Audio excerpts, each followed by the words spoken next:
assim pro alto, que eu acabei de tomar banho, me arrumar pra gravar pra vocês. Bom, vamos lá. Ontem à tarde eu mandei pra vocês o seguinte recado.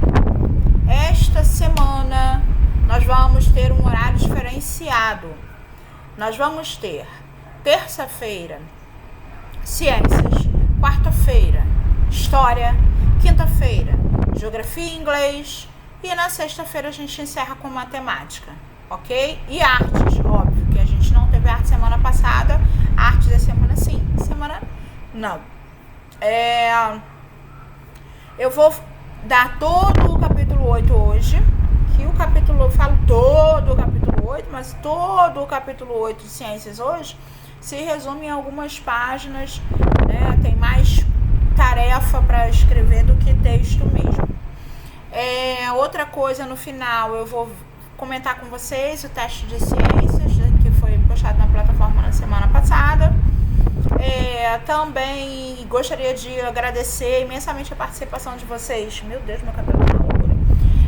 Imensamente a participação de vocês na live do tio Michel. Foi linda de viver, embora a gente, né, teve aquele problema e tal. O Thiago ficou nos nervos, mas tudo deu certo. O tio Michel também muito competente, graças a Deus tudo deu certo. E caso a gente não volte presencialmente, virão outras, óbvio, porque valeu super a pena. Olha, transmitam beijos e muito obrigada de coração aos pais que participaram. Achei a coisa mais linda, todo mundo participando junto com seus filhotes, ok? Então vamos lá? Página 384. Como os astros podem ser observados?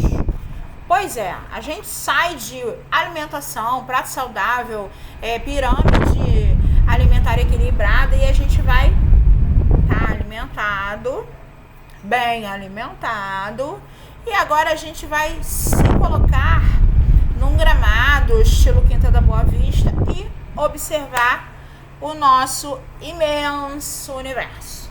Então nós vamos falar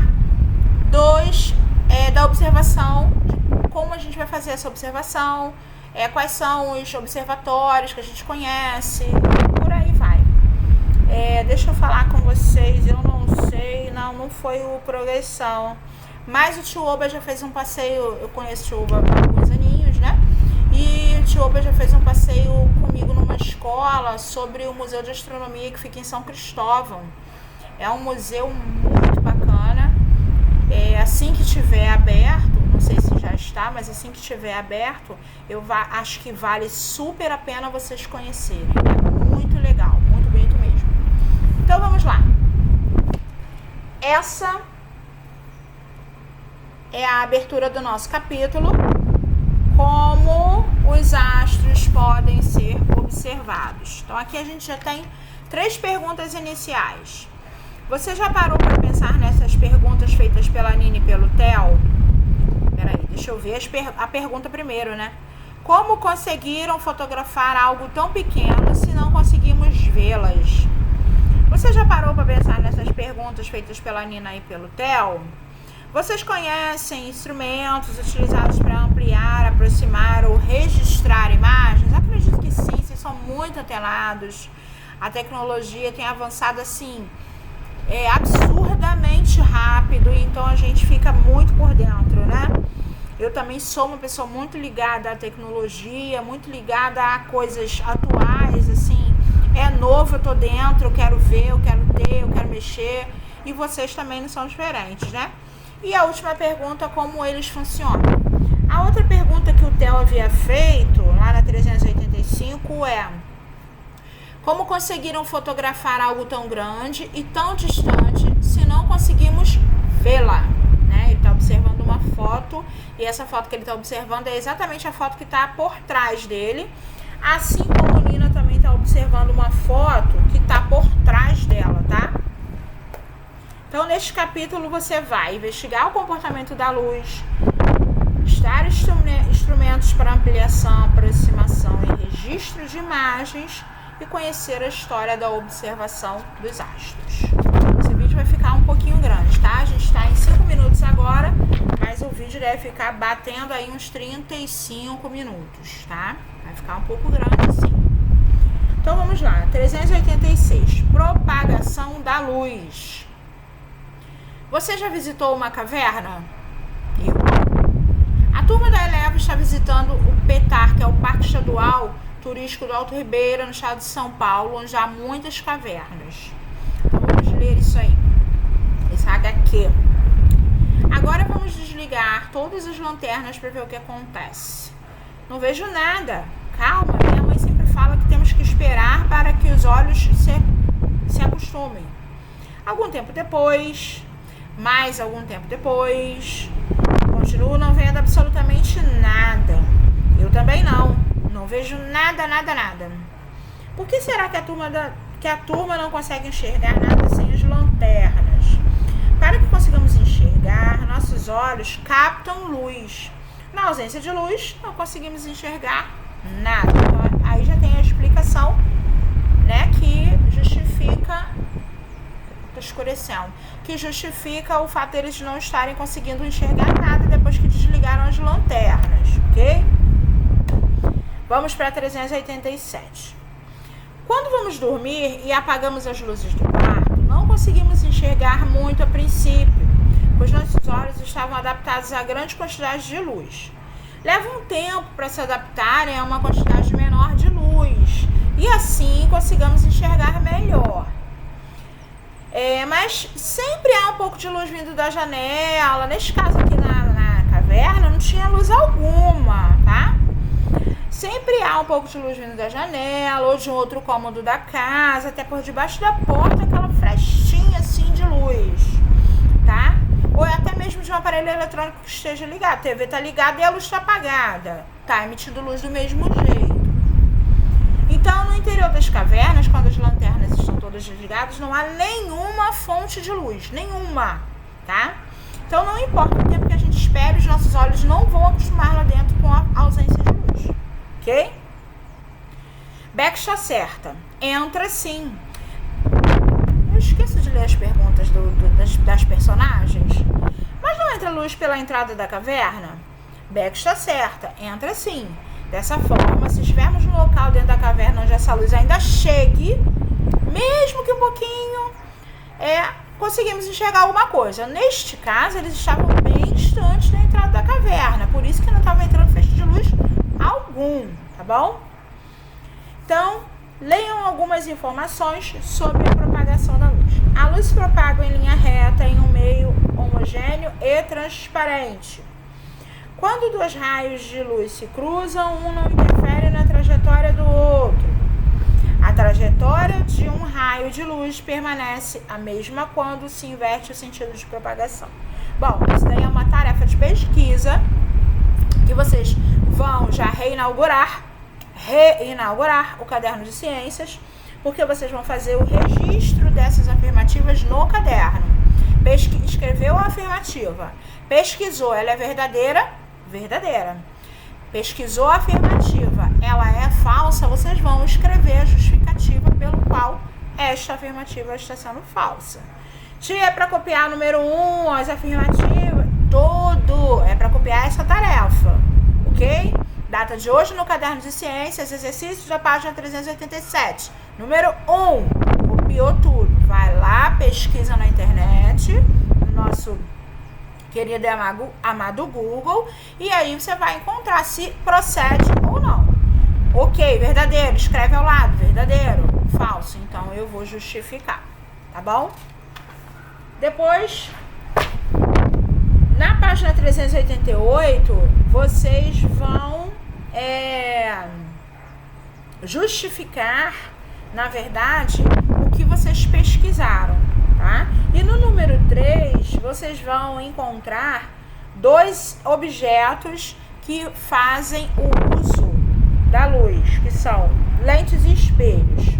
Por que que eles fazem uso da luz? Atravessa a luz por esses materiais? Como é que atravessa? Então, eu gostaria que vocês pesquisassem na internet como funciona a trajetória de um feixe de luz em cada um desses objetos e escrevessem aí. Nós vamos tirar as dúvidas na correção, ok? Dispositivos para ampliação, na página 389. Quando os feixes de luz desviam de suas trajetórias, muitas vezes vemos as imagens de forma distorcida. Você já brincou em um daqueles espelhos que nos deixam super altos ou super baixos, ou com pernas fininhas, ou com cabeça enorme? Essa distorção, ela pode ser usada a nosso favor, né? Dependendo do formato do espelho ou da lente. Então, a imagem, ela não será distorcida, mas ela vai ser ampliada ou reduzida, tá? Que pode ser útil em alguns momentos. Então, as perguntas do número 1 são: quando observar objetos de forma ampliada pode ser útil?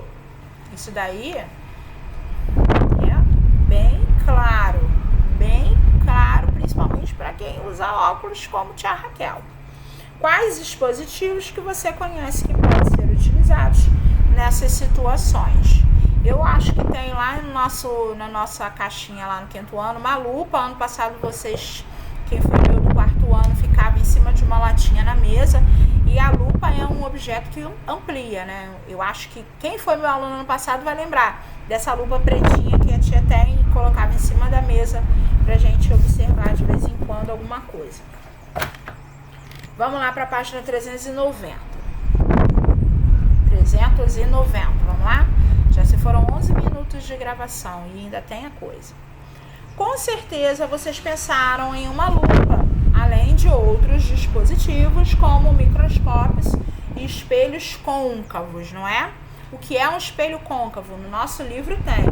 São espelhos esféricos, cuja superfície refletora é no interior da esfera, tá? Como, por exemplo, a gente tem uma colher, aquele espelho que o dentista usa para ver os nossos dentes, né? Ele não enfia a cabeça dentro da nossa boca, ele coloca o espelhinho e vê como é que tá nossos dentes. A lupa, em geral, é uma lente biconvexa. A gente tem uma lupa gigante aqui. Ou seja, ela é convexa dos lados, dos dois lados, tá? Convexo é ao contrário de côncavo. Ou seja, faz referência ao exterior de uma esfera como o lado de fora de uma colher. Assim, as lupas têm um aspecto redondinho no meio, mas com a borda mais fina. A lupa converge os raios de luz em direção a um ponto, por isso é chamado de lente convergente. Porque ela converge para um lugar só. Se ela espalhasse, ela seria divergente, tá bom? O microscópio também é um instrumento bastante conhecido, mas que serve para ampliação também. E ampliação, lógico, há milhões e milhões de vezes, né? Diferente da lupa, tá? Ele é usado para observação de micro-organismos e partes de seres vivos, como células e outras estruturas pequenas. Também pode ser usado em objetos inanimados, que não têm vida, para detalhes de uma estrutura e identificar algumas falhas. Então, o microscópio óptico, ele possui várias lentes. Olha só, vamos observar. Cada pedacinho que está saindo do microscópio para aquela base é uma lente diferente, tá? Então, essa lente, ela pode aumentar um objeto, uma imagem, até 1000 vezes. Depois a gente vai lá no investigando. Você já parou para pensar que uma gota tem o mesmo formato formato semelhante de uma lupa? É um experimento que eu acho que vale muito a pena vocês fazerem, se vocês tiverem os objetos em casa, né? Usa uma seringa sem agulha, óbvio, água, aquelas canetas laser, né? Que alguns de vocês têm, 2 copos iguais e uma parede branca ou papel, né? Fixado numa parede. Então, depois que vocês fizerem, vocês vão preencher com as observações que vocês tiveram. Não estou obrigando ninguém a fazer esse experimento agora, porque todos os experimentos a gente gosta de mostrar em sala de aula, fazer em sala de aula para todo mundo ver o registro, porém não estamos presenciais. Então, quem puder fazer esse experimento pode fazer, ok? Então, na 393 nós temos um outro experimento que vai ser feito em grupo. Este eu não quero que vocês façam, tá? Ah, tia, posso fazer individualmente? Não, este a gente vai fazer realmente, se Deus quiser, em grupo.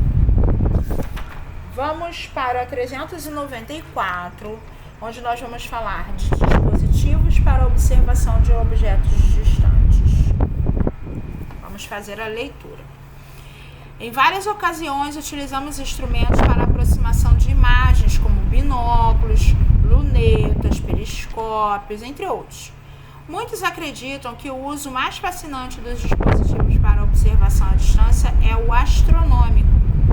Observar os astros, tão distantes de nós, permite entender melhor que o universo e nos aproxima um pouco de outras realidades. Atualmente contamos com o auxílio de telescópios muito modernos, mas nem sempre foi assim. Por muitos e muitos anos, o ser humano observou o céu apenas com seus olhos, mas isso não impediu de fazer grandes descobertas.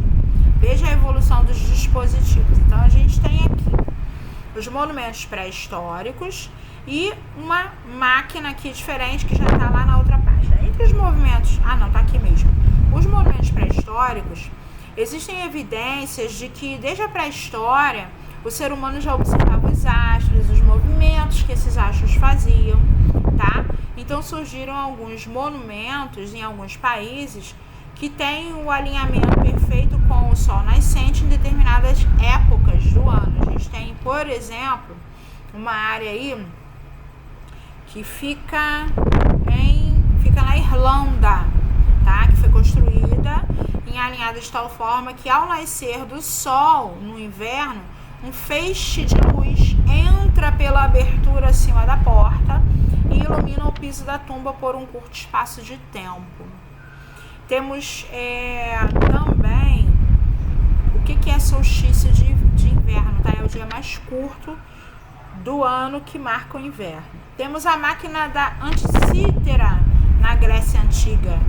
Por volta dos anos 80, 87 a.C., essa máquina calculava o movimento dos planetas. Então, não era um instrumento de observação, mas era um instrumento que poderia prever as posições que alguns astros estariam, ok? Aí nós temos a imagem da máquina antiga BESS.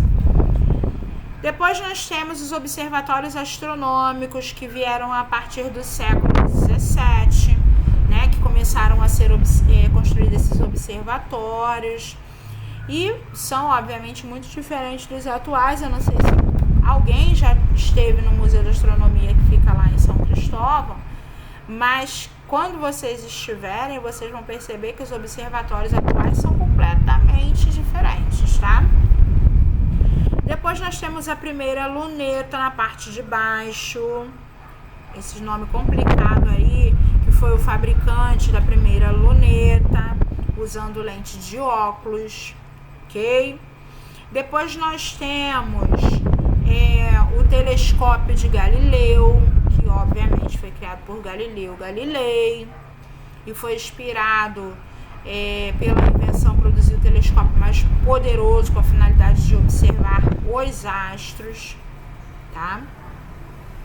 Depois a gente tem os telescópios refletores na parte de baixo. Eu tô indo de acordo com a linha do tempo mesmo, tá? Os telescópios refletores embaixo, que utilizam espelho côncavos em vez de lentes convergentes. Depois a gente tem os telescópios ultramodernos que existem hoje, né, que captam radiação eletromagnética, assim como a gente tem observação de alguns astros.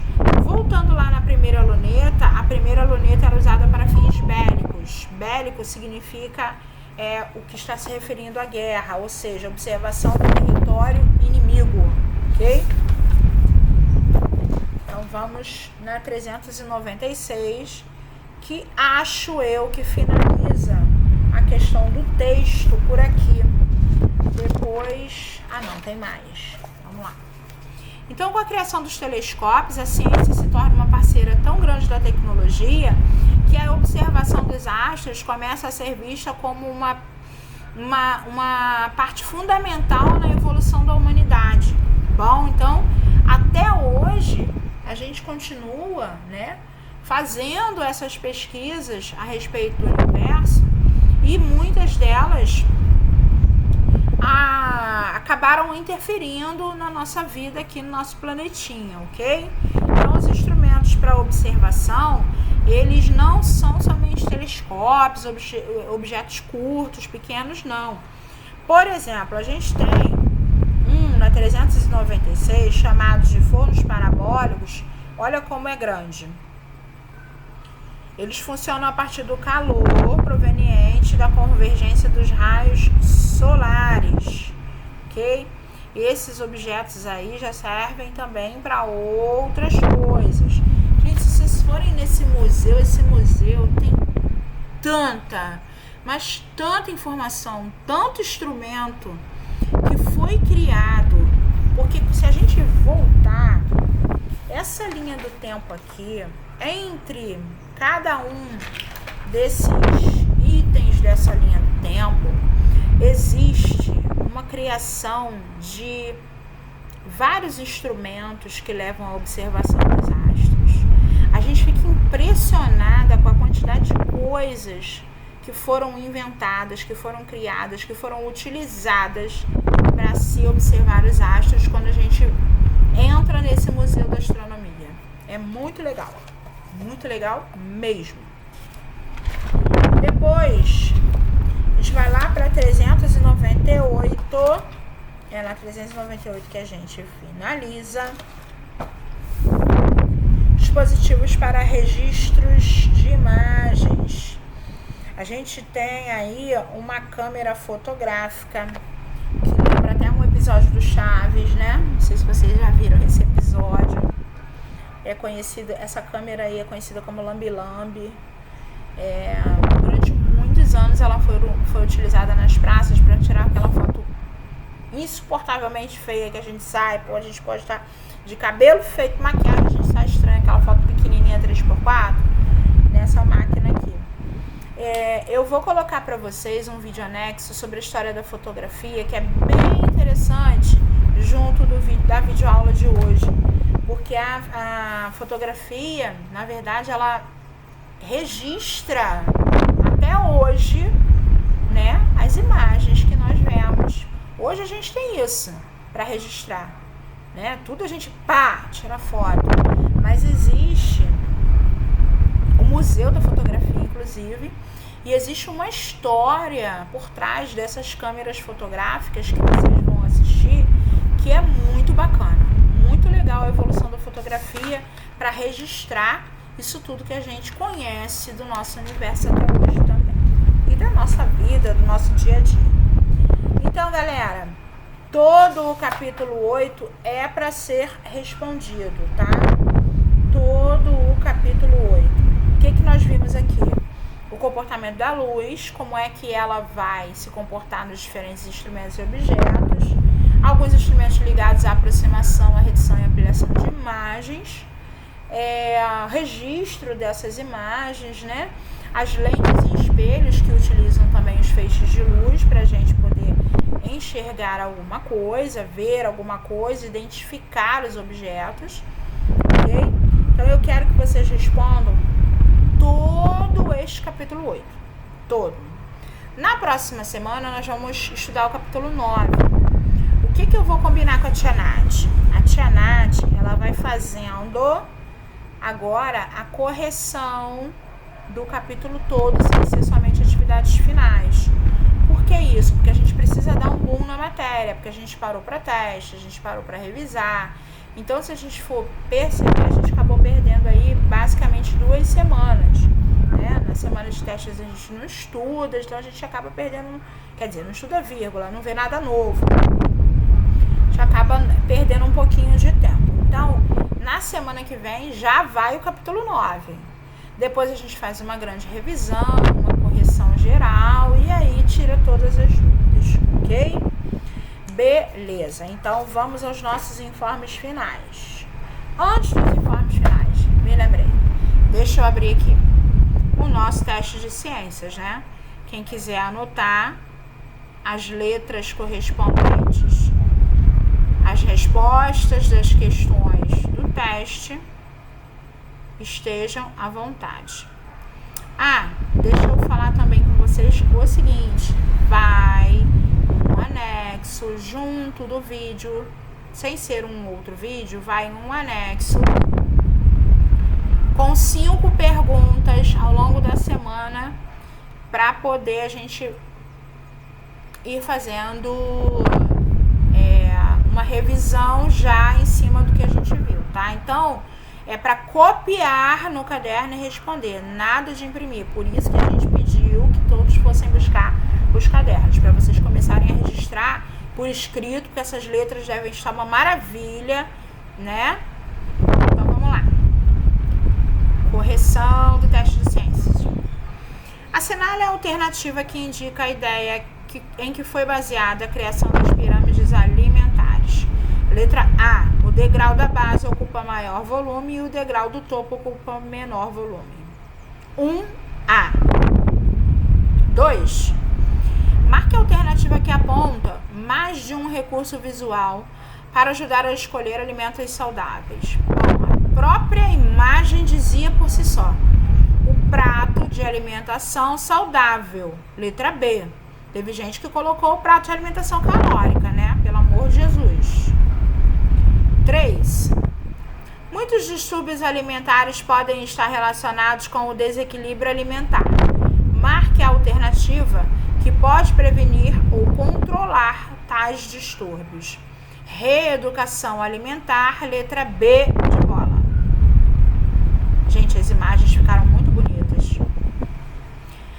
4. Podemos dizer que os alimentos in natura são obtidos diretamente das plantas ou animais sem sofrer alterações. Assinale a opção que apresenta exemplos de alimentos in natura. Então, a opção era letra C, legumes, verduras, frutas e arroz branco. 5. Utilize em pequenas quantidades. Estamos falando do seguinte alimento.